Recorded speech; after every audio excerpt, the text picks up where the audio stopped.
And we are recording. It's been criminally long since my last post. I think it's been a little bit over a year.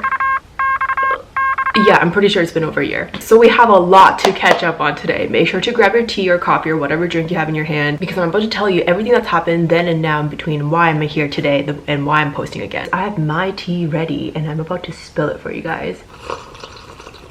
By the way, I collect Starbucks cups as souvenirs whenever I travel, but this does not mean that I have traveled to Ohio. I've never been to Ohio, actually. The reason why this cup is in my hand is because one time I went to Hawaii with my best friend Jess. We had a blast, we picked up a souvenir cup together, and I've been using it for years. And one day it just mysteriously disappeared. So I asked my mom, like, hey, did you see a Starbucks cup that's at Honolulu? And my mom was like, oh yeah, I threw it out. She didn't even ask me. And she saw how heartbroken I was, so she grabbed a cup when she visited Ohio to see her relatives, and that is hence why I have an Ohio cup at home now. Do I consider it an equivalent exchange? Not at all, but it is the thought that counts, so thank you, Mom. Right now I'm getting ready to go out and eat dinner with my mom. I've been craving crawfish, specifically the ones from Hot and Juicy. So I'm gonna take her and we're gonna go pick it out, and it's gonna be such a good vibe. We're just cracking at crawfish, and I'll have all my products down in the description box below, so make sure to check that out.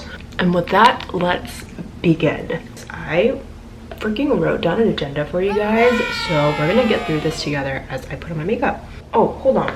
You know how these makeup spatulas have been trending everywhere to put on your foundation? Well, my friend who recently went to Korea got another version of it, but it looks like more of a guasha than a spatula, so I'm gonna try this out today. I like this one because it contours to your face really nicely. All right, we're really gonna get into it this time. So if you recall from my last video, I had moved to the San Francisco Bay Area for a new job. I couldn't be any more grateful because that was literally my dream job, and it was my dream to one day live in the West Coast because I've been living on the East Coast my entire life.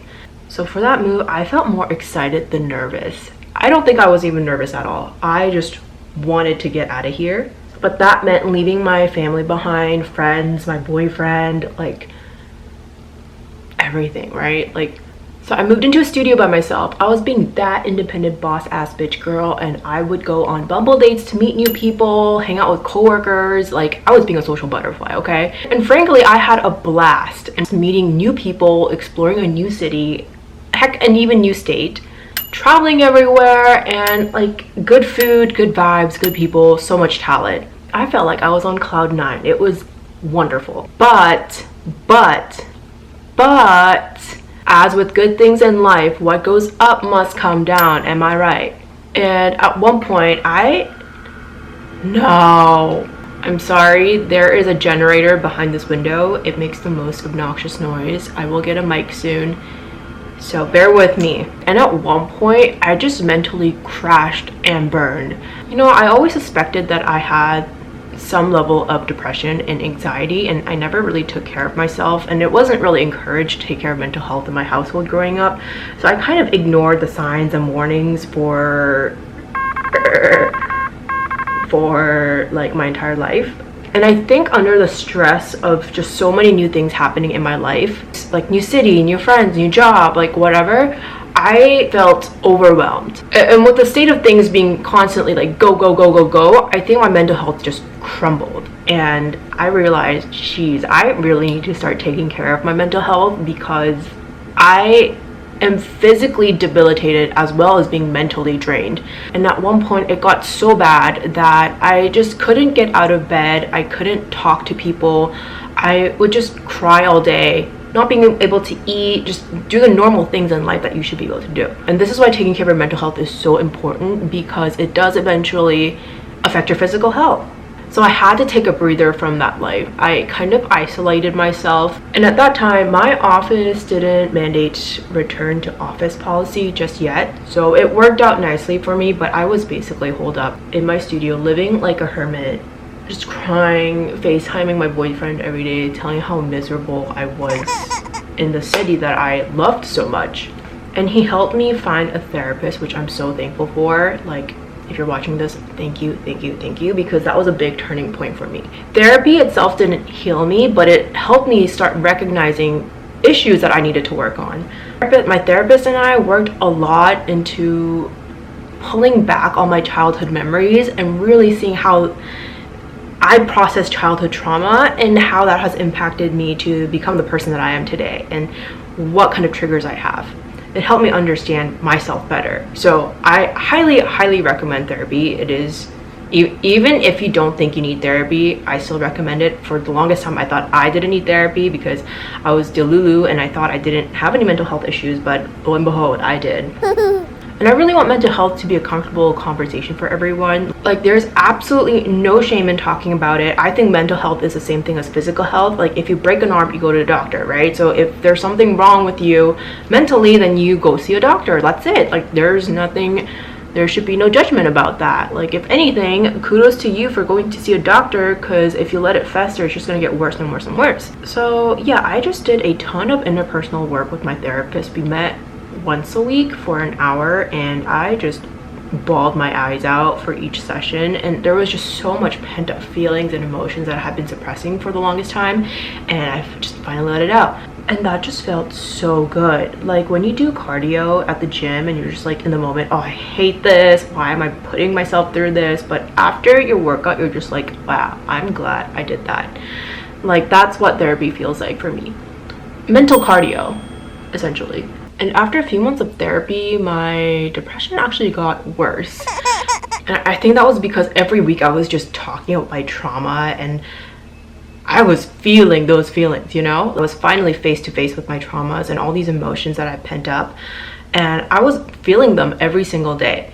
It's one of those things where before things get better, it gets worse. And it was honestly hard, like, figuring myself out how I felt about some of these situations and what that meant for me. So therapy felt liberating, but it was tough. And I knew at the bottom of my heart that I would eventually need to see a psychiatrist, but I was so scared of taking meds. Like, you don't really hear a lot of good things about antidepressants in media. I think most of the time it's about the side effects and why people didn't like it and eventually have to come off of it. So I was honestly a skeptic myself, and I just wanted to organically heal without any medication or aids. Well, things got pretty desperate. I started withdrawing to myself a lot. I could not socialize. Even when I was hanging out with my closest friends or coworkers, I would come home feeling so exhausted. I started avoiding people. I would go into work, intentionally sit away from my team so that I wouldn't have to interact with them all day. Like, my social anxiety just got really bad, and I was like, okay, like, there's clearly a bigger issue that I need to deal with. It's not just a low level of anxiety or depression, it's actually pretty bad, and it's starting to interfere with my social life.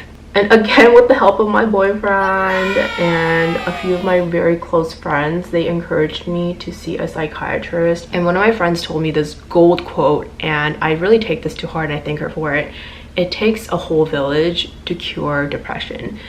And I think that is so true. Like, as a depressed person, you need all the help you can get. You just don't have the energy to function like a normal person. So, like, looking up therapists or psychiatrists, like, you know, the headache of going through insurance and like see if you have enough money to pay for it or not. Like, I had people helping me out with that, and I am incredibly lucky to have that kind of support system. And the way I grew up, I'm like a very independent person. I have trouble asking for help, and like, this was my first time opening up to my family and to some of my really close friends about my mental health and telling them I have a problem and I need help. I'm so thankful for myself for asking for help. That itself is a big personal growth for me. Big. Because I grew up as an immigrant, and you know the typical immigrant story, you have to be independent, you have to be successful, and you just grind through it. So we typically don't ask for help. So asking for help was one of the hardest things I had to do in my life, but I'm so glad I did it.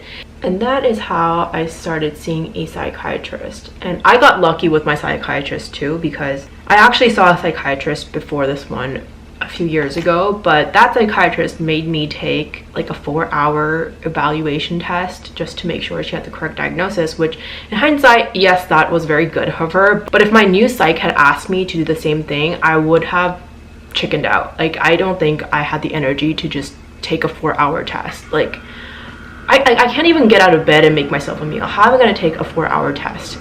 And my psychiatrist like completely understood what I was going through because she was a first-gen immigrant herself, and she was basically like, girl, you need to get on meds right now, like things are not looking good for you, you have major depression. And that is how I started on meds, and thank God that I did, because my life has changed like night and day. So when I was really depressed in San Francisco, I would drive to work and the sky would be so beautiful, like, you know, California skies, there's no clouds, it's just blue.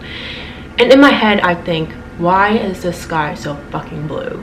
Inside I'm feeling so hopeless, angry, upset, and tired and exhausted, and how is the sky so blue? My mood was just rock bottom, and I would have such a pissy attitude at the world. But now when I see a blue sky, I'm like, holy crap, the sky's so blue, it's so beautiful, I need to go out and enjoy. I know it's just the mood, but the mood really sets the scene for the day, okay? And once that happens continuously, it changes you as a person.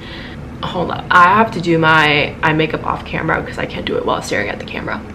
Back. Oh yeah, we were talking about how I got my personality back after taking meds. Like, guys, seriously, before I started taking meds, I would down like 4 cups of coffee just to get some kind of vibrance back into my personality. But now I don't have to do that anymore. This is me without coffee in the morning. Mucho personality, I like it. So if you've been following me since my San Francisco era, you may notice that my background has changed. It is no longer my San Francisco studio apartment. And you may be asking, Cindy, so where are you right now? You guys want to take a wild guess where a mentally unstable adult would move into? In my parents' basement. That's right. I am not ashamed of myself. I'm actually very proud. I am in my recovery era. And yes, while I'm in my parents' basement, I actually renovated this entire place as a thank you to my parents for taking me back. And I can show you the before and after in my upcoming videos, but I am basically helping out my parents while I live in DC, technically Northern Virginia, the suburbs of DC, and I'm here to figure out the trajectory of my life, to work on myself, and eventually next year, in about 6 months, I do want to move into the city. So until then, I'll keep working on myself, enjoy a year of stability, because I just went through 3 rounds of layoffs and I somehow survived, which in itself is a blessing. Thank you, Lord Jesus, whoever's out there. And this year I just want to focus on good vibe, figure out my life a little bit more, because oh, this smells so good, by the way. I am entering my late 20s and I still have no idea what the fuck I want to do. I know that's normal, but I need to have some kind of 5 to 10 year plan in my head, otherwise my future scares me. I don't like it when there's a clear path, at least in the short term, and it freaks me out that I'm just wasting my time doing nothing. So I am trying to figure that out for myself. I will try posting more consistently this year, even though it's already July. Better late than never, right? I also started a TikTok channel while I was in San Francisco, and I am more active there, but my goal is to be more balanced, post on YouTube and TikTok this year. So please help me be accountable. Click that subscribe button and leave a comment below and let me know what you want to see next. I threw on something really comfortable because I just want to be eating comfortably. This is like an extra large t-shirt and some straight leg jeans, and we are off to go eat some crawfish. Let's go. Crawfish.